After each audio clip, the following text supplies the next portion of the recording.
যাদের স্বজন হারিয়েছে তারা বুঝে আজকের ব্যথা আর যন্ত্রণাটা। আমাদের লক্ষ্মীপুর হাইওয়ে সড়কটি যতদিন পর্যন্ত ভালো করে সংস্কার না করবে ততদিন পর্যন্ত আমাদের এই রাস্তার মধ্যে অ্যাক্সিডেন্টের সংখ্যা দিন দিন বেড়েই যাবে। তো আমি ঊর্ধ্বতর কর্মকর্তাদের দৃষ্টি আকর্ষণ করতেছি। আর এই পর্যন্ত আমি এইসব বিষয় নিয়ে অনেক ভিডিও করেছি।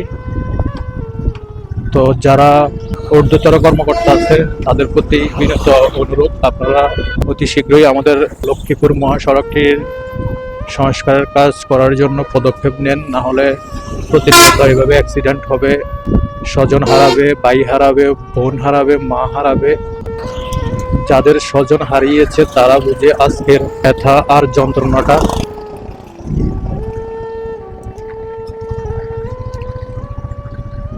অবহেলিত লক্ষ্মীপুরে আর কত প্রাণ যাবে রোড অ্যাক্সিডেন্টে।